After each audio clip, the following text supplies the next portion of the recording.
Awakened Life with me, Mark Jansen. Today we're going to look at what I consider to be the most important question. What is that question? The question is, what is the answer to every problem? Could there be a more important question to ask and to think about and to consider? When we look at the world, there are so many problems. On an individual level, one of the biggest problems today is that of mental health. Did you know mental health problems have increased more than 300% over the last 15 years? More and more people are suffering from stress, anxiety, pressure, depression, and so many of the side effects that go with these mental health issues. But why? Not only will we look at why this is a big problem today, but is there a solution to the mental health crisis? People are not only suffering mentally, but also physically. Did you know in the UK, an average person is on at least one form of medication every day? In America, it's 4 types of medication on a daily basis. Even though living standards are getting better, but people are sicker than ever. Why is that? Other problems that exist on an individual level, it seems like people find it difficult to get along with each other from different races or religions or backgrounds or cultures. There's so much negativity in our news. So many people are the result of toxic relationships, either within the family or within the workplace, making it difficult for people to get along with each other. When we look at the wider society, there are problems everywhere. Inequality, homelessness, war. According to the United Nations and International Red Cross, there are more than 100 armed conflicts currently going on in the world today. When we look at the environment, it seems, even though we only have one planet and we've been told that we need to take care of it, but it seems as though leaders are not listening and we are destroying the environment. We're decimating the rainforest. We're polluting the rivers, the oceans and the seas.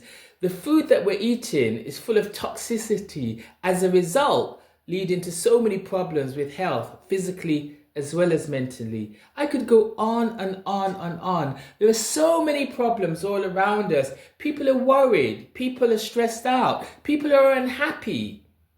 So the question is, my friends, is there a solution to all of our problems? And I'm happy to say, yes, my friends, there is definitely a solution.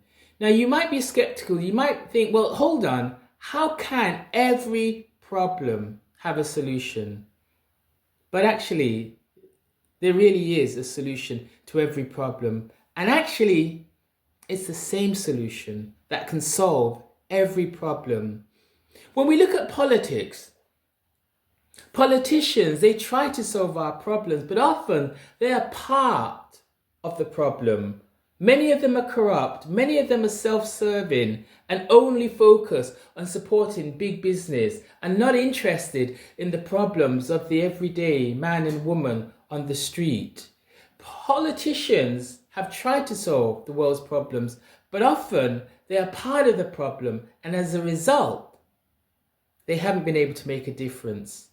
If we look at religion, religion speaks good things and talks about love and equality, but often in the past as well as today, they've paid only lip service to the high ideals which they aspire to. And one of the reasons why religion is not in a position to help us is because religions too often are stuck in the past and they're not up to date with the modern way of thinking and living. And so even though religions can offer so much, often they're limited by their narrow way of thinking.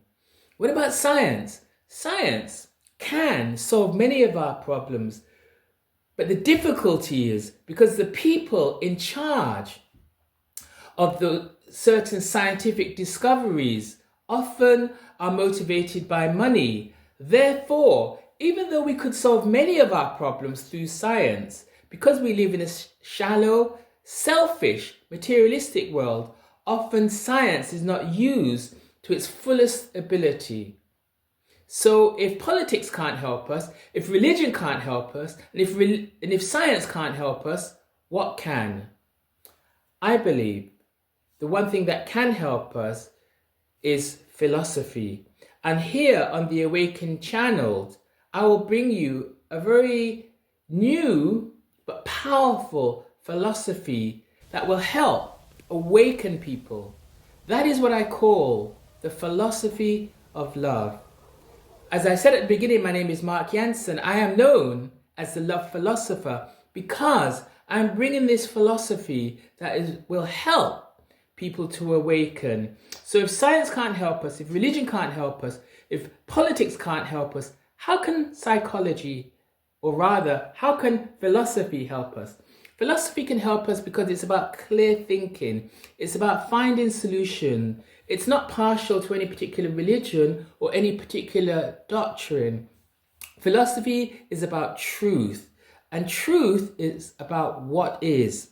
So what we're going to do on this channel, The Awakened Life, we're going to offer what I believe is the most powerful philosophy that will help solve people's problems and help them to live their best lives now. So perhaps the biggest question that we can ask and answer is, what is the answer to every problem? That, my friends, is for us to awaken spiritually. That's right. The answer to every problem is basically to wake up. Most people are awake. Most people are not awake. Most people are fast asleep spiritually. I'm going to give an analogy. I would say that there are 4 types of people. The first type of person is the materialist. That person believes they are physical only. They are usually atheists. They don't believe in anything except what they can experience with their 5 senses.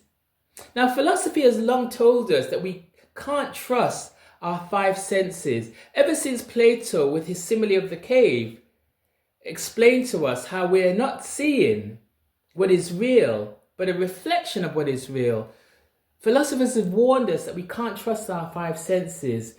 Yet, the first type of person, that type of person I call the spiritually dead, is a pure materialist as well as atheist, believing in nothing, only in the world around us that we can see and experience with our 5 senses. Such people are limited because they think all the problems are physical problems, therefore there are only physical solutions.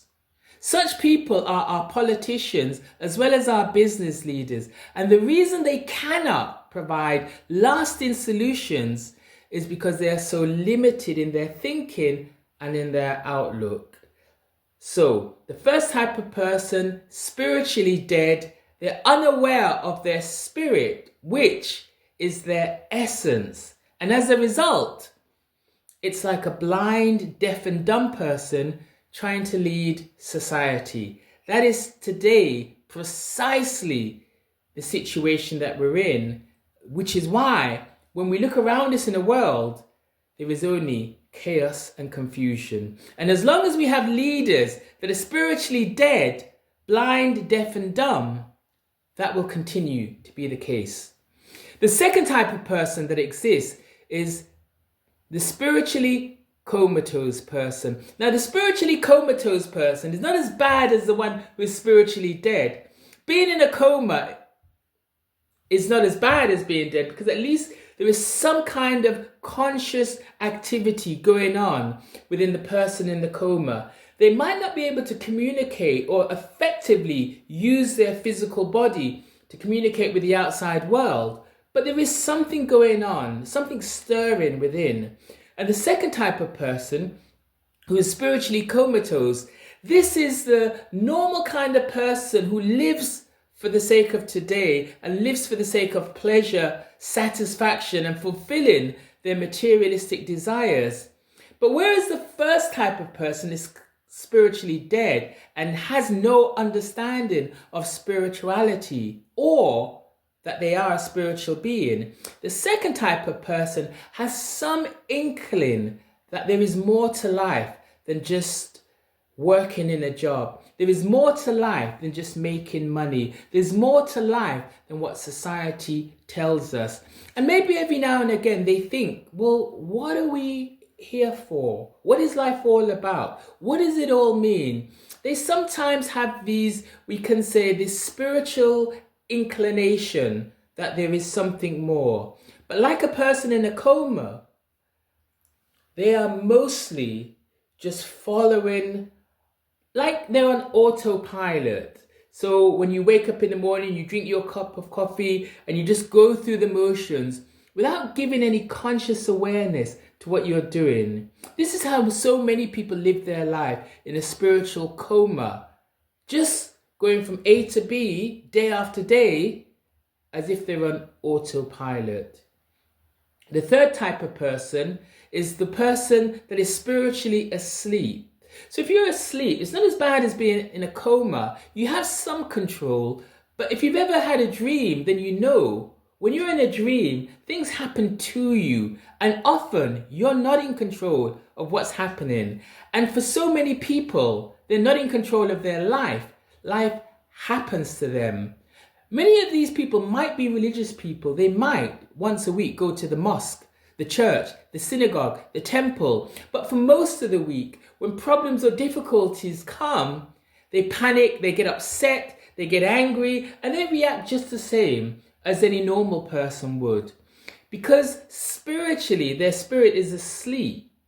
And maybe once a week when they go for their spiritual or religious refreshment at the holy place, their spirit is nurtured. But then for the rest of the week, they spend their time at work, in front of the telly, down the pub, and so on and so forth. And so they're not really nurturing their spirit. That's why their spirit is still asleep. The fourth type of person, which hopefully if you're watching this video might be you, is the type of person whose spirit is waking up, who understands that life is so much more than this physical environment that we're in. And this fourth type of person is aware of the fact that they are actually a spiritual being. And they are on this earth at this time for a particular purpose. Not just to pay the bills, not just to have a career, but there is an overarching plan and purpose to their life. And such people are walking the spiritual path in order to fulfill their true destiny in life. That's the fourth type of person.